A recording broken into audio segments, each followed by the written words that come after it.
Pois Por é. favor, doutor Reinaldo, se apresente, fale um pouquinho para a gente das suas áreas de pesquisa, sua formação acadêmica e sua atuação profissional.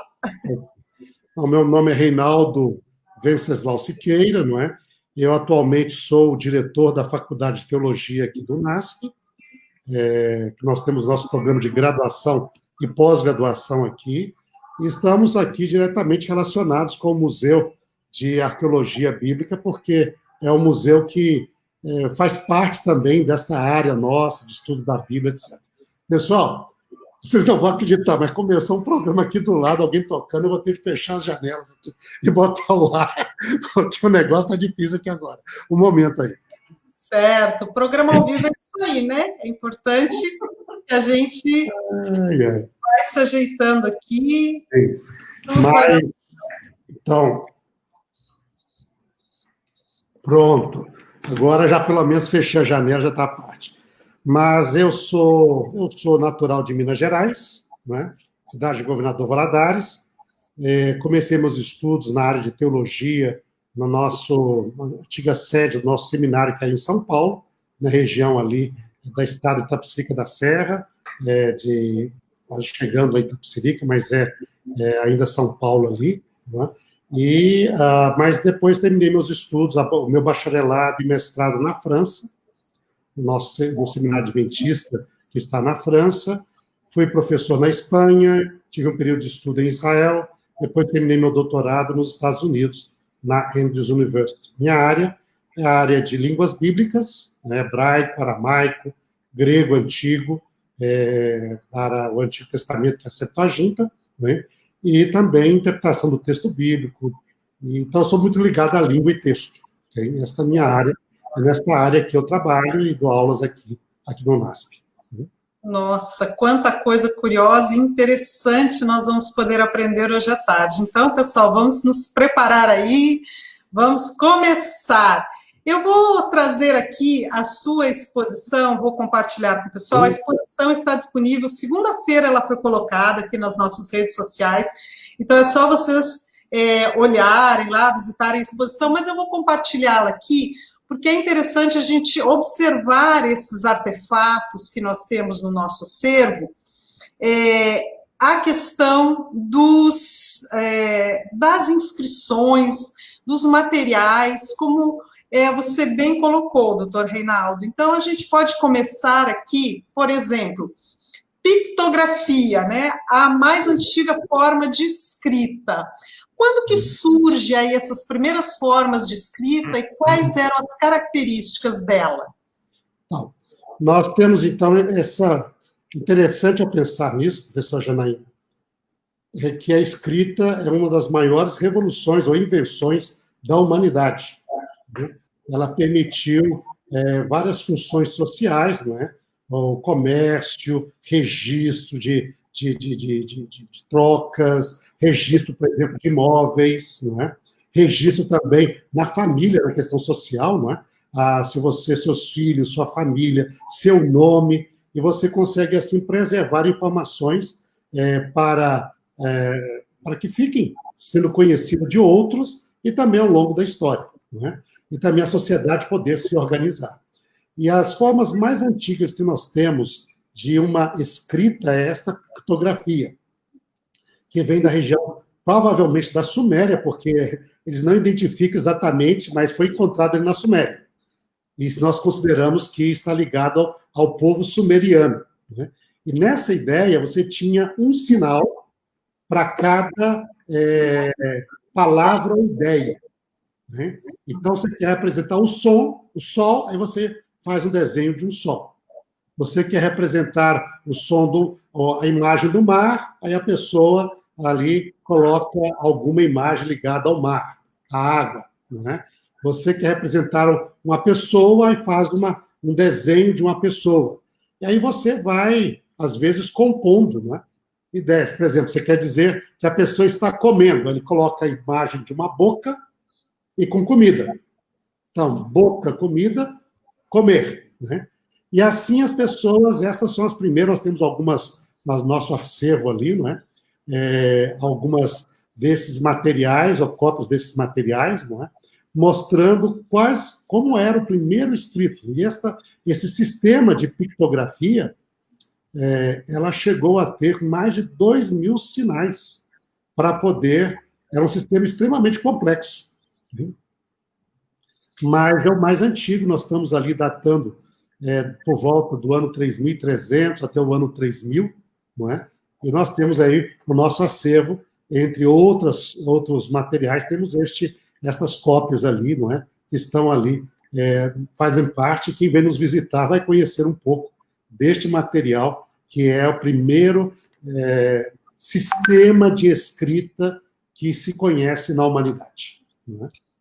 Aqui a gente pode perceber, então, que para desenvolver esse sistema era necessário fazer muitos símbolos, como você coloca, né? Mais de 2.000 símbolos para poder, de alguma maneira, se comunicar.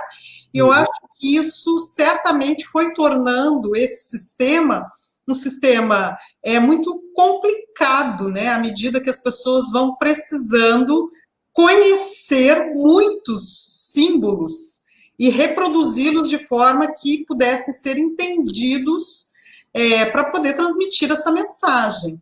Essa seria, então, uma das dificuldades desse processo? Porque, veja, né, nós temos, se você fosse representar na nossa língua portuguesa cada palavra para um símbolo, nós temos mais de 200.000 palavras, então já imagina quantos símbolos o pessoal deveria, né? Mas muitas palavras são ligadas entre si, então talvez reduziria o número desses símbolos. Mas é um símbolo extremamente complexo, e depois um dos problemas que tem esse símbolo, ele é fácil de ser reconhecido, né? Você pode ver ali o tipo de um solzinho, vocês podem ver ali, aquilo com raios ali, parecendo um tipo de sol, chuva, não é? Você vê as partes ali. Então, você pode reconhecer, mas, por exemplo, para poder se comunicar, eles são simples de ser conhecido, mas nós, por exemplo, não tínhamos nenhuma ideia para saber realmente o que eles estavam, porque são milhares de símbolos, como eles pronunciavam isso. Você sabia, olha, parece ser isso, mas qual a pronúncia disso? Então, este sistema, ele é um sistema complexo de ser, no final, conhecido a língua que usou. A ideia parece estar lá, porque é em forma de sinais, não é? Mas como era essa língua. Então, por exemplo, nós temos muita dificuldade de conhecer precisamente a língua desses símbolos, como era pronunciado, qual era o som, porque ela não vem registrado os sons. Ele vem registrada simplesmente a ideia ou a gravura, não é? Mas logo depois, o próprio pessoal que começou a usar esses símbolos sentiu dificuldade nessa situação e eles começaram a desenvolver o próximo passo que nós vamos ver ali, não é? Que são os sistemas que nós vamos ver com cuneiforme, que é usar símbolos e, ao mesmo tempo, sistema que representa, não é? Também a sílaba. Como pronunciar isso? Então, nós temos aí, por exemplo, aqui no nosso acervo, nós temos temos tabletes, não é? Que aqui já não são nem cópias, nós somos originais mesmos, que nós temos aqui, hein? E isso é muito interessante, feito em argila, da escrita cuneiforme, não é? Que originou na própria Suméria. Eles começaram também a colocar ali, além da ideia, eles simplificaram a ideia, né? Então, tem sinais aí que representam. Agora, o sol já não aparece mais como um solzinho mesmo, mas tem um símbolo para sol. Okay? E logo junto com o símbolo vem também as sílabas da palavra. Okay? Então, você tem um símbolo próprio para sol, que é simplificado no sistema do cuneiforme, não é? E depois sílabas que indicam qual era o som desse símbolo. Okay? E aí mas são sinais que representam sílabas. Okay? Então, como que é o som? Aí você vê que também é um sistema complexo, porque você vê, por exemplo, nós temos o som B em português. Mas do som B, para representar a sílaba, você tem ba, be, bi, bo, bu. Então, de um sinal, você tem 5 sílabas. Okay? Só com a letra B. Né? Depois você vai ter C, D, da, de, di, do, du. Okay? Então, acabou ficando um sistema com centenas, às vezes milhares de sinais para representar a ideia e pelo menos 600 sinais para representar sílabas. Então, era um sistema muito complexo também, né, que, no final, só alguns especialistas conseguiam dominar. Ali, especialmente sacerdotes e escribas, enquanto que a grande maioria das pessoas não tinham acesso à escrita, não tinham acesso, então, a ser uma pessoa que sabia ler e escrever. Somente classes mais altas, mas mesmo na classe mais alta, a maior parte das pessoas eram iletradas. Okay? E você dependia dos especialistas para poder registrar, e eles liam para você o que é isso. As pessoas ouvindo, eles sabiam. Estou lendo aqui, ele era a língua deles. Mas registrar por escrito e saber ler, aí nós tínhamos uma minoria de pessoas. E aí nós temos um exemplo desse sistema, né, que ficou bem assim. A pessoa pegava um pedacinho de um instrumento de pau ou de algum metal, não é? Eles geralmente usavam argila, aí deixava a argila mole, aí faziam sinais lá, nessas tabletes de argila, não é? E aí nós temos alguns exemplos aqui na nossa... Não creio que temos essa daí, as próximas também são exemplos dessa escrita cuneiforme, não é? Que se desenvolveu na região da Mesopotâmia, né? Então, a região que hoje é o país do Iraque, não é? E é onde estava a Babilônia na antiguidade, estava Nínive, não é? Aquelas culturas mesopotâmicas e as culturas de povos vizinhos usaram esse sistema de escrita, okay? Durante muito tempo. Doutor Reinaldo, aqui a Maria de Fátima, ela está perguntando, por favor, doutor Reinaldo, explique por que o nome cuneiforme. Porque a gente pode passar isso dali, talvez algumas das nossas fotos, a gente vai ver algumas aqui. Aí você vai ver essa foto aí, no nosso acervo também, um tablete de argila original, não é? Do ano 2100, antes da Era Comum, antes de Cristo, não é?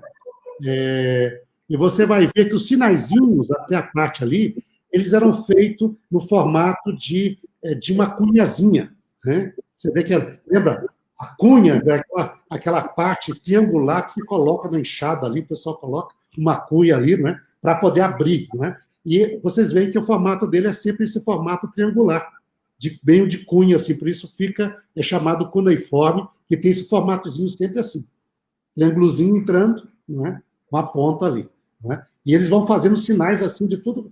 Eles pegavam geralmente um pedaço de madeira em formato triangular, e daí eles faziam um sinalzinho e puxavam, né? Faziam um risco, né, reto ali. Mas então essa forma ficou conhecida como cuneiforme, porque tem sempre esse formatozinho de cunha. E a gente pode perceber que o instrumento, né, essa cunha, né, ela vai também ter uma limitação de possibilidades de combinações, né, porque você pode fazer uma linhazinha na vertical, na horizontal ou em diagonal.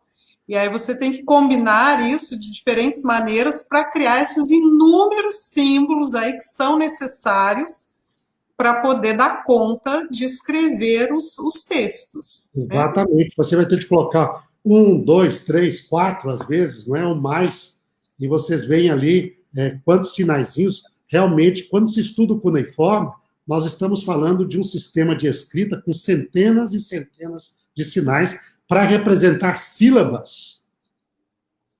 Só as sílabas, porque ele é um sistema de escrito formado em ideias. Eles primeiro fazem uma série de sinaizinhos para representar uma ideia, e depois, na frente, eles ligam com este sinal as sílabas para pronunciar. E muitas vezes você tinha 2 sílabas, 3 sílabas, não é? Para representar aquela palavra. Hein? E aí se torna também um sistema bem complexo, mas que foi muito usado. Hein? A Mesopotâmia usou, os países vizinhos, que foram às vezes conquistados ou influenciados pela cultura da Mesopotâmia, seria a Síria, ou Babilônia, outros mais, não é? Usaram também esse sistema. E o último, nós temos a última inscrição, que ainda usou cuneiforme, estava na Mesopotâmia no 1º século da nossa era. Hein? Mas a partir daí ninguém mais usou. É um sistema bem complexo, não é simples, e também só especialistas poderiam usá-la. Né? Então, doutor Reinaldo, como que eles conseguiam, aqui foi feita a pergunta também, se comunicar para o comércio? Por exemplo, aqui nós temos no contexto da Suméria. Se eles enviassem isso para o Egito, eles conseguiam se comunicar? Então, nós temos, por exemplo, para comércio, o cuneiforme foi muito usado como língua de comércio internacional. Né?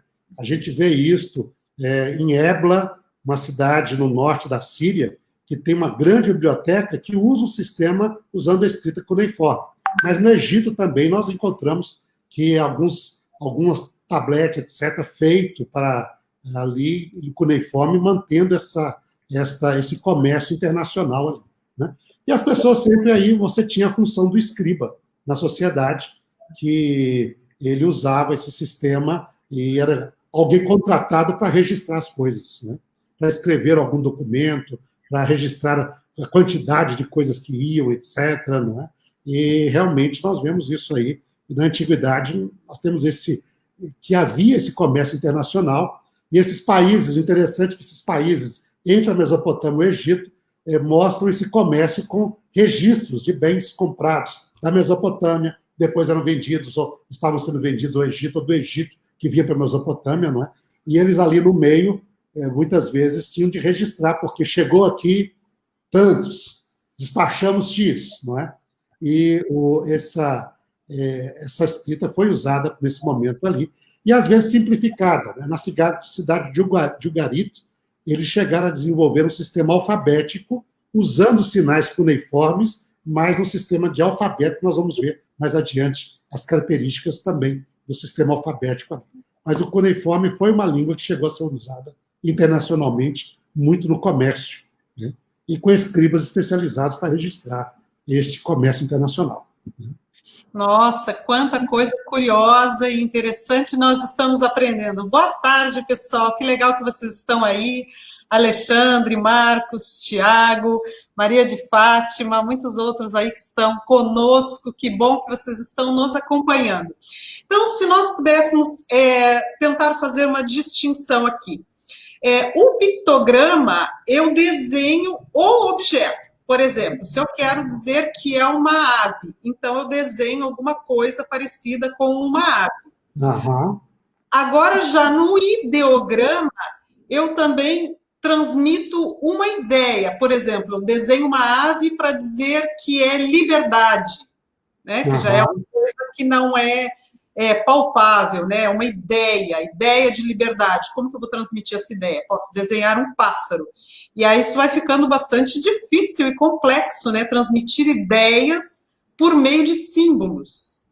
Sim. Ainda mais porque você tem... O diagrama, às vezes, a ideia, você tem essa situação realmente complexa. Porque, por exemplo, vamos pegar a palavra sol nascente. Okay?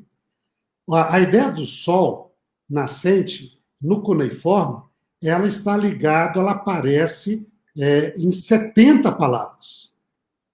Então, além de palavras diferentes. Okay? E ela compõe também cerca de mais de 200 outras palavras, com sons do sol não ligados com o sol. Okay? Então, podemos chamar também ideograma também como logograma, ou seja, é um sinal que representa uma palavra.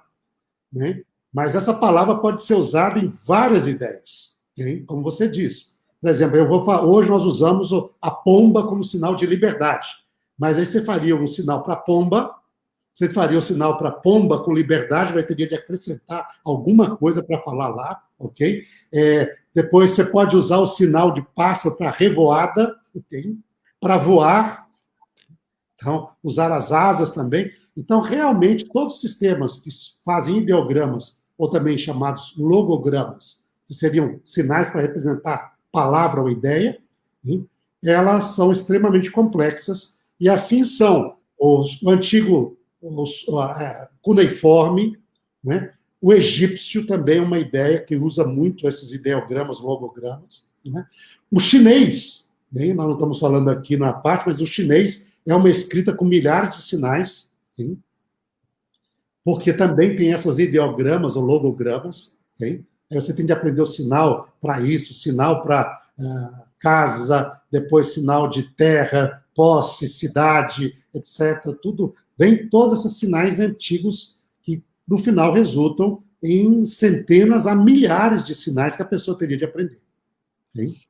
E aí, no caso, assim, agora a gente pensando a partir do material, né? Você faz essas plaquinhas de argila, que eram plaquinhas pequenas, né? Algumas delas têm 2, 3 centímetros, então você escrevia nas linhas, já nesse sistema da direita para a esquerda, da esquerda para a direita, eu sou um pouquinho perdida aqui na minha lateralidade, né? Esquerda para a direita, ou isso foi criado depois? Não, o sistema, por exemplo, nós temos aí nessas escritas, a direção realmente das escritas semitas, elas vão ao contrário do que nós escrevemos. Nós escrevemos sempre abrindo o braço. A gente escreve aqui da nossa esquerda, o braço esquerdo, a gente escreve nessa direção. Muitas das culturas antigas, elas escrevem fechando o braço. Okay? Uma razão disso é porque essa é a direção natural dos músculos. Você consegue levantar muito mais peso fechando o braço, né, do que abrindo, por exemplo. Vou levantar um peso abrindo. Né? Então, isso faz com que você gaste menos força, que é a direção do músculo. Né? Ou, muitas escritas, e também ali escrevem de cima para baixo. Né? Então, elas escrevem nessas duas direções, ou da direita para a esquerda, ou de cima para baixo. Tá? Mas nós temos escritas como aí seria o grego antigo, o latim, etc., que escreve da direita, aqui, ao contrário, né? Essa direção abrindo o braço sempre. Né? Geralmente ali nós temos essa direção, que é a direção da escrita semita. Né? Ela vai sempre escrevendo, fechando o braço, e assim a pessoa economiza força, enquanto que nós geralmente gastamos força para escrever. Eles economizam. Eles falam que nós escrevemos na direção errada. Falam que escreve errado. Eu falo assim, não, vocês que escrevem. Somos nós, não. Vocês escrevem abrindo o braço, imagina. Logo vocês estão cansados de escrever. Nós aqui podemos continuar escrevendo muito tempo. Possivelmente, você começa a experimentar para ver, né? Não, você vê, não é? Essa é a direção que eles escrevem sempre assim. Esses tabletes, eles precisavam depois ser queimados para serem armazenados. A gente tem até registros, né, das antigas bibliotecas, onde esses tabletes depois eles eram preservados, como a Biblioteca de Alexandria, por exemplo, uma das mais antigas, teria esse tipo de material preservado? A Biblioteca de Alexandria, provavelmente, como já é um período helenista, ela já estaria trabalhando em outros tipos de materiais que esses tabletes. Hein? Provavelmente estaria trabalhando em papiro ou couro, que é o pergaminho, não é? Escritos ali. Agora, nesses tabletes ali, eles aparecem muito na região mesopotâmica e na região do norte, da região da Síria hoje, como a Biblioteca de Ebla, que nós falamos, e usado muito nesse sistema. A vantagem que foi é que, depois, uma vez queimado, isso se torna um material muito durável. Então, nós temos milhares e milhares de tabletes encontrados na Mesopotâmia e no norte da Síria, não é? Que guardaram a escrita porque, uma vez queimados, eles são materiais muito duráveis, né? Que conseguem aí passar o tempo, não é? E aí nós vemos esse, creio que nós temos mais um aí, um exemplo também no próximo ali, seria aí outro tablete, você vê, não é? A escrita aqui foi feita em linhas, não é? Mas o tablete vindo ali, isso é um acervo original nosso também, na nossa parte ali, feito, não é? Desse tablete com inscrição em cuneiforme, do período da Suméria de 2200, antes de Cristo, não é? Então, você vê, ele está bem preservado. Hein? Imagina, esse tablete tem hoje mais de 3.200 anos. E você tem ainda, não é? De maneira ainda bem. E se você visitar o nosso museu, quando tivermos a nossa exposição aqui, você vai ver, né? Um tablete original, né? Bem preservado, desta época, bem antes. Isso aí, nós estamos aí já ainda com quase 200 anos antes de Abraão. Já pensou isso? 200 anos antes de Abraão e o material está preservado aí. Né? Isso vai ser ler, né? O difícil vai ser ler a informação, né? Aí é outra coisa, não é? Mas você vê aqui algo interessante, nós temos aqui também no nosso museu, que nós temos aqui tijolos da antiga Babilônia. Nós temos aqui pedaços de tijolo da antiga Babilônia, não é? Que mencionam o nome do rei Nabucodonosor. Então, isso nós estamos aqui do ano 600 a.C., mas o texto bíblico fala que Nabucodonosor, lá, nós temos esse relato lá em Daniel capítulo 4, falando assim, esta é a grande Babilônia que eu construí. Né? E esse é um texto muito interessante, professora Janaína, porque nos registros dos gregos antigos que nós tínhamos, eles não mencionavam Nabucodonosor como um construtor de Babilônia. Colocava outros construtores, né?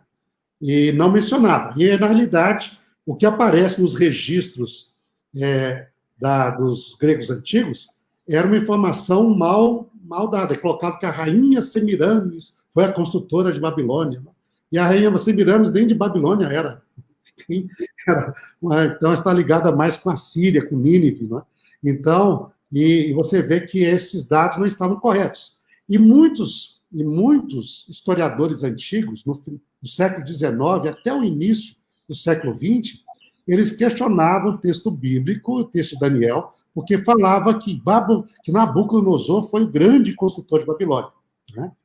Mas aí, quando as explorações arqueológicas descobriram esses tijolos, que cada tijolo de Babilônia, Babilônia, na verdade, ela existia antes de Nabucodonosor, mas Nabucodonosor fez um grande programa de reconstrução e de novas construções em Babilônia. Né? E hoje você vai encontrar tijolos lá, ligados em Babilônia, onde ele, nesse programa de reconstrução, que deixou a Babilônia gloriosa, não é? E de construção de novos edifícios, você encontra o nome de Nabucodonosor, gravado em cada tijolo, falando, eu, grande Nabucodonosor, construí Babilônia. A mesma frase, basicamente, que se encontra lá no texto bíblico, aparece aqui, e nós temos esse material aqui no nosso museu. É um material muito interessante, extremamente importante, né? E identifica como o registro bíblico guardou essa informação que não era bem conhecida na antiguidade, né? E que, no entanto, o registro bíblico guardou, e nós temos aqui no nosso museu uma das evidências, mas escrito também em cuneiforme. Né? Então, quem quiser depois decifrar os nossos tabletes aqui, vai ser de fazer o curso em cuneiforme antigo, né, para poder depois trabalhar aqui no material. É interessante que aqui nós já vemos também outras possibilidades de suporte de escrita, né? Nós temos ali, vimos tabletes em argila, agora nós vemos a pedra. E um dos registros escritos mais antigos e mais famosos que nós temos é o Código de Hammurabi, o Código de Hammurabi datado de 1700 a.C., e ele é escrito em pedra, né? Uma das pedras mais duras, inclusive, que existe, que é o diorito.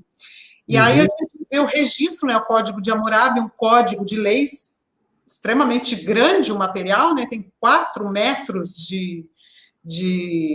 aliás, 4.000 linhas, né? 2,60 metros de altura, então a gente vê que é uma pedra de grandes dimensões, onde estão registradas essas leis. E a Bíblia vai falar também que quando Moisés sobe o Monte Sinai, ele leva pedras para serem gravadas os 10 mandamentos. Podemos entender assim que a pedra era utilizada para leis, vamos dizer assim, ou para essas informações que precisavam ter uma grande durabilidade? Nós vemos aqui, geralmente, nessa parte, professora, a gente vê que o uso de pedra você faz para erguer monumentos, né? Não somente para registrar alguma parte de texto, mas que isso fosse algo que ficasse exposto, algo que ficasse permanente, não é? Você tem esses documentos que nós temos em grandes pedras ali, pode ser, por exemplo, que nem o Código de Hammurabi, ou algumas estelas que comemoravam algum momento da história, a conquista de um rei, não é? A guerra, ele foi vitorioso, a pessoa fazia o que eles chamam ali de construções monumentais. É um monumento para poder registrar na história e ficar registrado na história para as gerações vindouras também, esta importante, vamos dizer assim, esta importante escritura o documento que está sendo ali, né? Eu acho que, como Hammurabi, ele quis perpetuar a sua atuação como um rei sábio, não é? E as suas leis, e divulgar através da história, não somente para o seu povo, mas através da história, ficasse registrado, né? E o fez um documento que seria possível de ser guardado de maneira apresentada, ou seja, não é mais um pequeno tabletezinho de alguns centímetros. Você tem ali, não é, um monumento ali de 2,5 metros, quer dizer, ele coloca ali e aquilo fica como um monumento para ser conhecido e admirado e informar os outros, as gerações que viriam também, né, futuras. A mesma coisa, eu creio, os 10 mandamentos, eles foram registrados em pedra para que durasse o tempo todo e ficasse como algo que é importante. Quer dizer, toda a informação que o povo antigo considerasse importante para ser registrado e conhecido nas próprias gerações, faria de maneira monumental, não é? E as tábuas de pedra ali guardadas na arca estavam sempre lembrando Israel da importância dos 10 mandamentos. Os demais leis estavam ali escritas em pergaminho ou no material, fosse couro, ou que seja, não é? Outros materiais usados ali. Mas ao colocar 2 tábuas de pedra na Arca da Aliança, você vai lembrar que isso aqui é um documento fundamental desta relação de Deus com Israel e deveria ser conhecido por todos através das gerações. Possivelmente aqui nós temos, né, se a tradição judaica diz que estas tábuas, ou a Arca da Aliança com as tábuas dos mandamentos, foram escondidas na época em que Jerusalém foi destruída pelos babilônios, pelos homens ligados a Jeremias, o profeta, esconderam em alguma caverna. Até hoje não foram descobertas. Mas se um dia for descoberto, nós teremos lá uma arca e provavelmente da arca, que era de madeira, não lembra, a arca era de madeira. Nos filmes populares, o pessoal fica planejando muito a questão da arca. Até coloca a arca mágica, com poderes. Não é? Não. A arca era de madeira, mas a função da arca, o foco não era a arca em si. O foco eram as tábuas que estavam dentro da arca. Se a Arca da Aliança, hoje nós não sabemos, como era de madeira, ela pode ter agora se desgastado. Mas se descobrirmos ali, encontrarmos, provavelmente o que sobrou disso, o mais provável que tenha sobrado, pode ser que a arca tenha sobrado, mas mais provável é que tenha sobrado as tábuas da lei. Isso quer dizer que as tábuas da lei é o mais importante. E por isso, escrito em pedra, como você bem apresentou. É curioso, né? Interessante da gente pensar que, ao escrever essas leis nessas tábuas, né, de pedra, não era uma coisa que fosse uma imagem assim, completamente nova, né? Outras culturas também tinham suas leis, pedras, sim, e agora eles também tinham o seu código de leis ali, que eles podiam, então, conduzir a nação por meio dessas pedras. Então, isso é muito, muito interessante da gente ver essas relações. Agora, se a gente passar aqui para o caso do Egito. O Egito, a gente conhece bastante esse uso deles do desenho juntamente com a escrita, quase todas as paredes dos templos egípcios, há essa mistura, né, da imagem e também a informação que a gente chama de hieróglifos. E os hieróglifos, eles estavam ligados às questões sagradas, né? Se nós formos até traduzir, né, hiero, sagrado, de gravar, então, gravações sagradas. Podemos dizer, então, que a intenção desses desenhos e desses registros era uma intenção religiosa. Nós temos, o que nós temos dos hieróglifos aí, a grande maioria, está ligado com os grandes monumentos do Egito, edificados para os deuses e para os faraós, né, para os reis, okay? Comemorando a história, etc. Não é? Mas, assim, nós temos o escrito hieróglifo também marcando, por exemplo, a conquista de guerras. Mas não é só o sagrado, mas lembra que os faraós eram considerados deuses também. Então, todas as ações deles, no final, ação de deuses, não é? Eram filhos dos deuses. Mas a maior parte deles estão celebrando ali a história do Egito, o reinado dos reis, ou a história de algumas informações, não é? Mas, além, a forma hieroglífica é usada bastante em monumentos, né? E nós temos também, mas sem, fora disso, professora, nós temos a escrita antiga, que depois, porque nós temos três formas de escrita. O hieróglifo, que aparece bastante nesses monumentos. Nós temos aí um hierático, que se desenvolveu posteriormente, é uma forma cursiva dos hieróglifos, também usado por sacerdotes. E o demótico, que era uma forma também mais cursiva, mais tardia, não é? Mais usada para o comércio, para o registro de coisas legais, etc. Não é? Mas nós temos na antiga, você vê que, por exemplo, o hieróglifo, principalmente, eu não diria que seria só usado para coisa sagrada, mas é porque estava ligado com os sacerdotes que escreviam isso. Tem? Então, hieros também.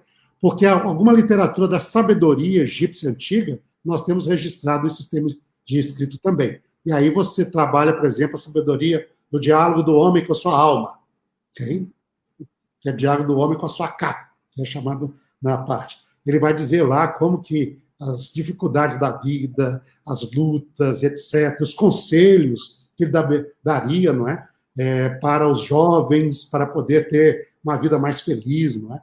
Então, nós temos esses escritos aqui, mas, geralmente, esses escritos eram preservados por escribas ligados ao sistema religioso egípcio. Okay?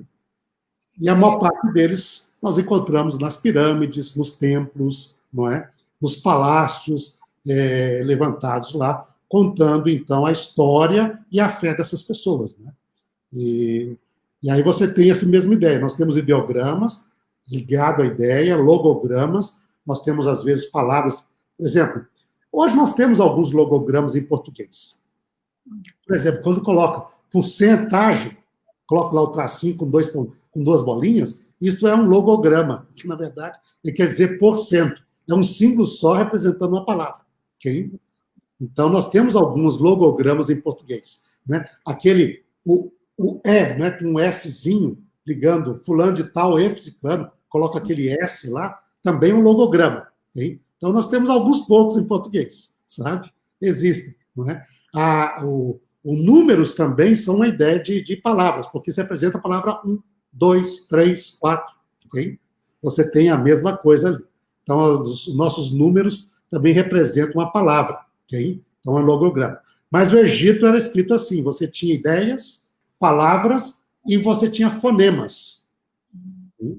Sejam silábicos, e alguns chegaram também, o egípcio, a desenvolver quase um sistema de alfabeto também, né? Para representar o som de um fonema. Qual que é a diferença entre, nós vamos ver, o fonograma, ele representa um som, seja sílaba, seja um som como b, b, b, okay? Do, do. Aí você coloca B, D, C, okay? Que é um fonema que nós emitimos.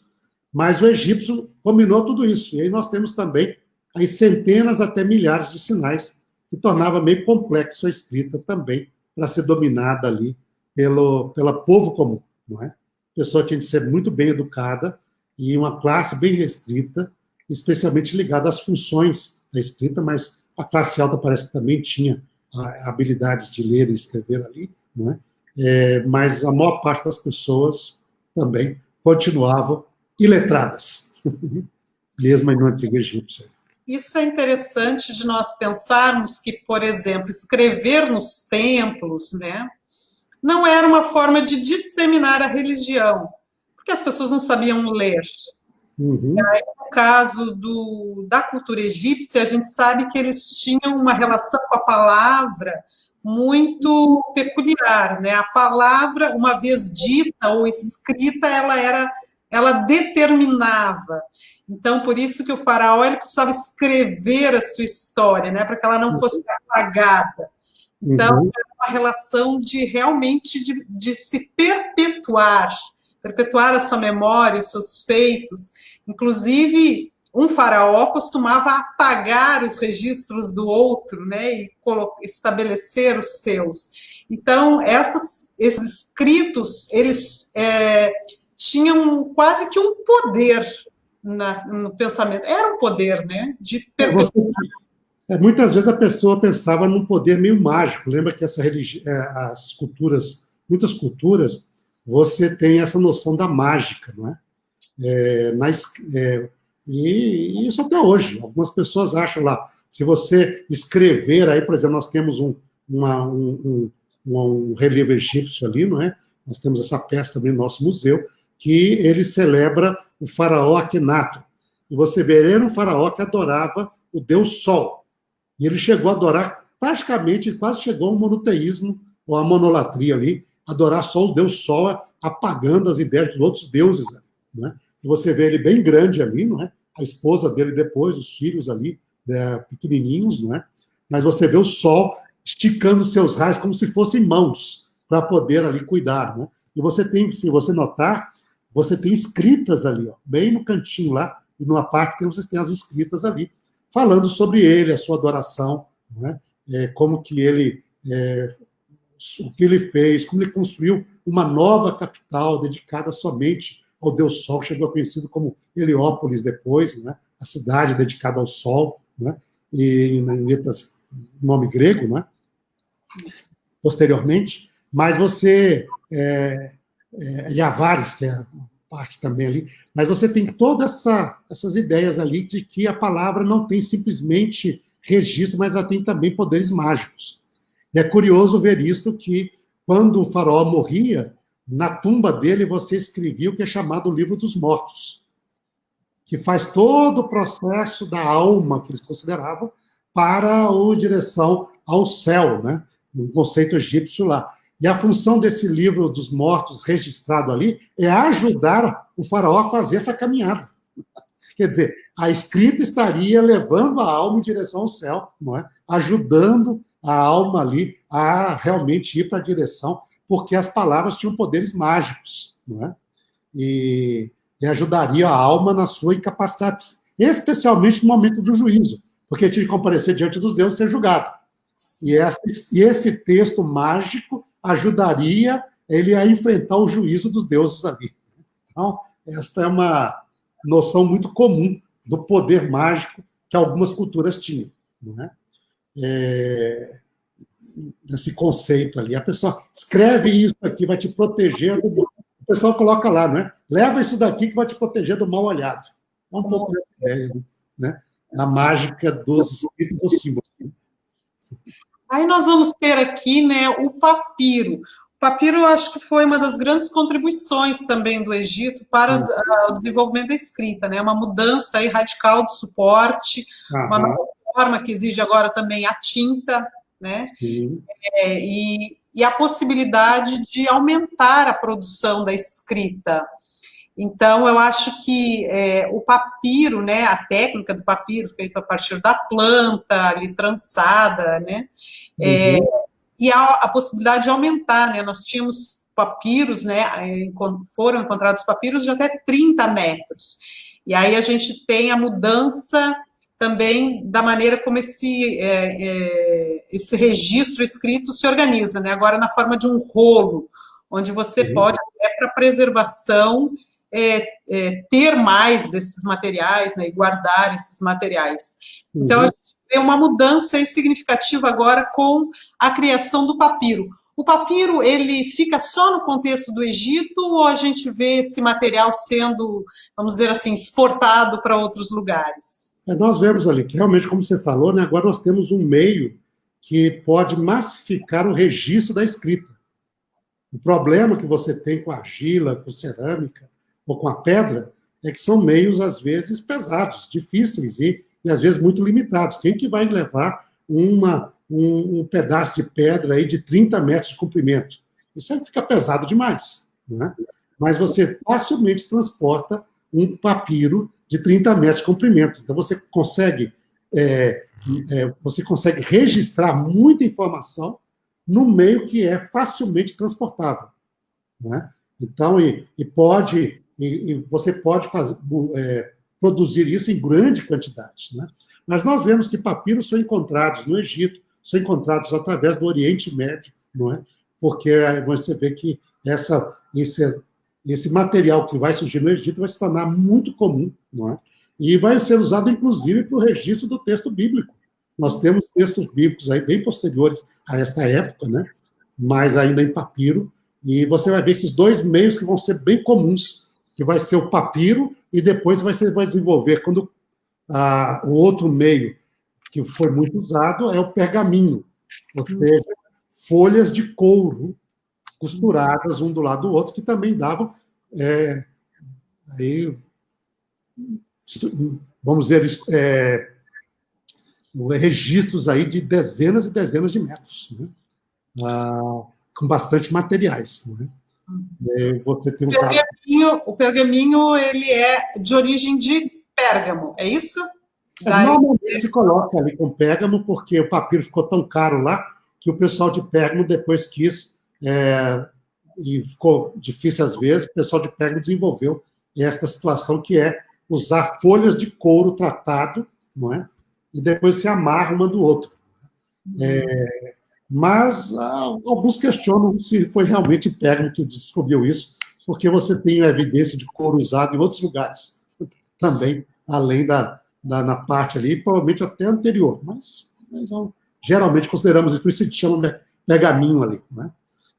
Então, a gente percebe aí uma evolução, né? Começa com argila, pedra, papiro, agora o pergaminho, e também uma evolução dos materiais utilizados, né? A própria caneta, agora empregando a tinta. E eu acho até interessante aqui, né? Se nós formos olhar lá no livro de Jeremias, sempre a gente traz algum texto da Bíblia aqui interessante, às vezes curiosidades que a gente não se atém. Capítulo 36, o verso 17, fizeram uma pergunta a Baruque, né? Baruque, a gente sabe que era um escrivão, e perguntaram a Baruque dizendo: declara-nos como escreveste isto? Acaso te ditou o profeta todas estas palavras? Respondeu-lhes Baruque: ditava-me pessoalmente todas estas palavras, e eu as escrevia no livro com tinta. Que material será que Baruque utilizou? Seria um pergaminho? Seria um papiro? Nós não temos. Mas a gente vê que o uso dos dois, eles ocorrem muito paralelo durante até o terceiro, quarto século. Então, o terceiro século da Era Comum. Nós temos documentos em pergaminho, temos documentos em papiro também.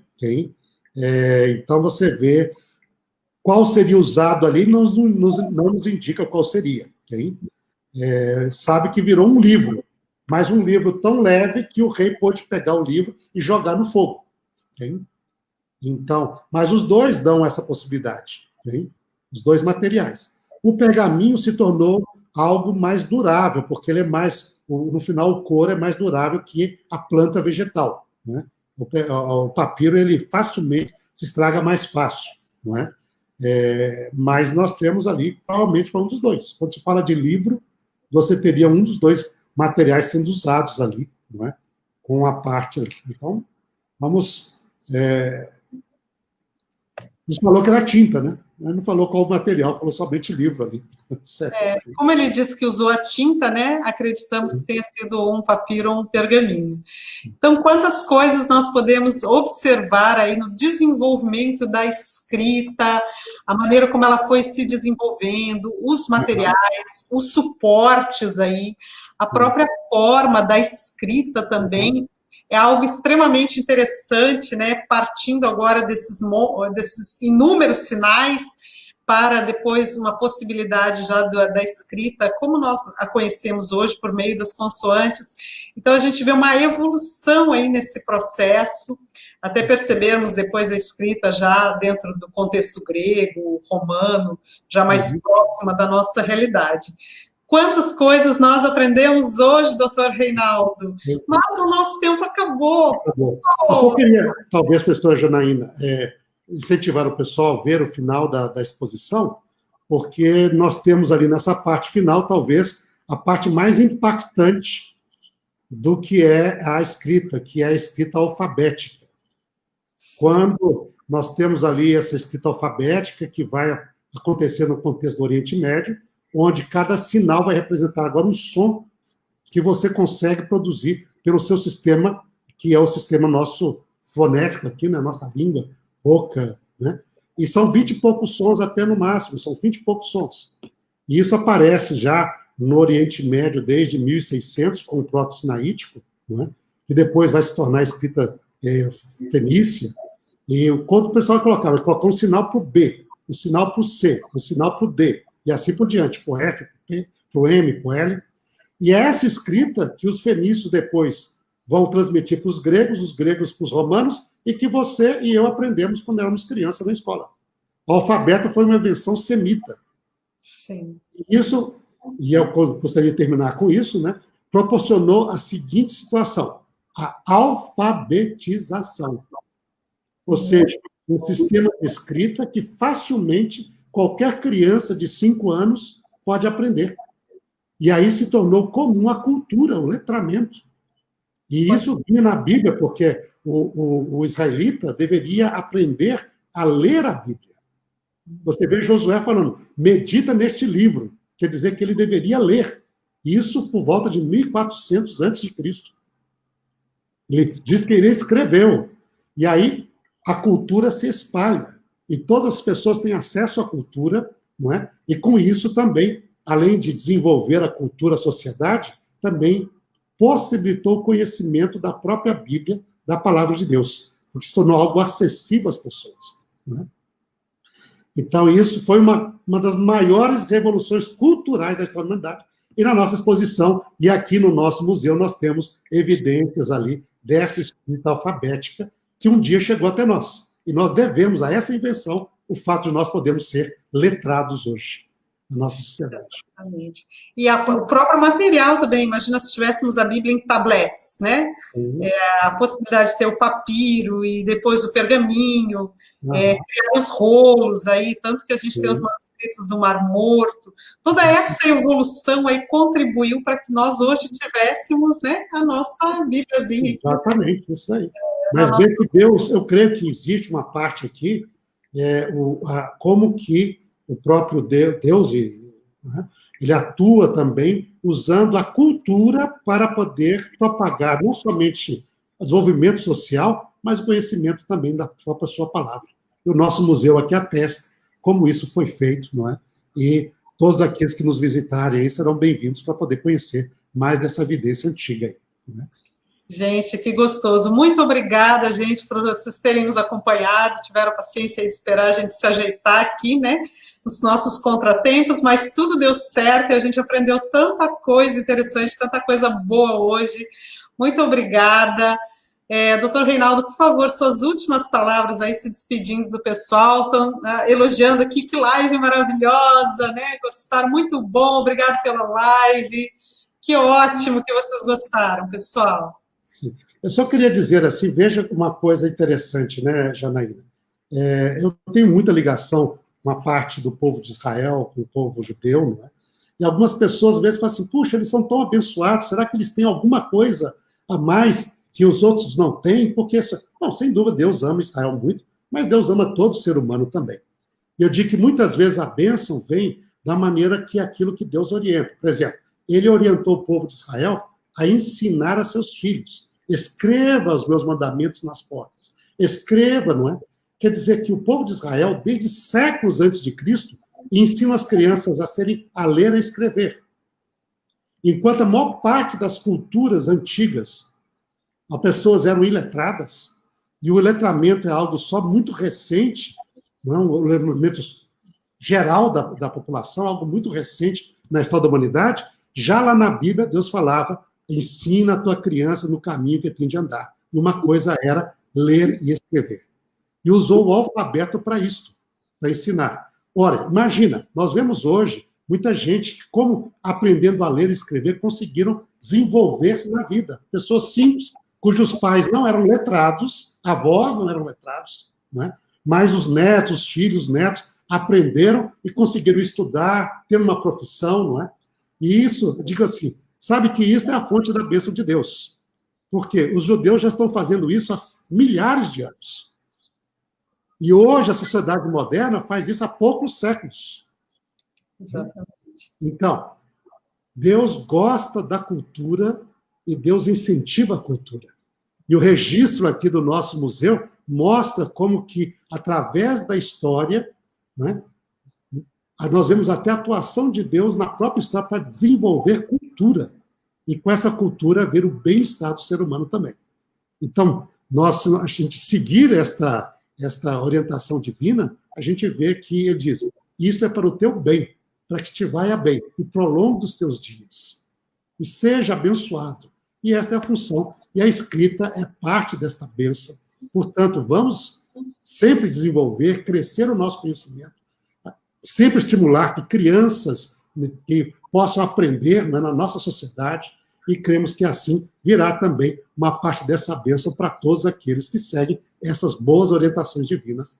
E a escrita é uma bênção de Deus. Viu? É verdade. Vamos ler aí a nossa Bíblia todo dia aí, que a gente vai ser muito abençoado com os conhecimentos que a gente vai ganhar e adquirir.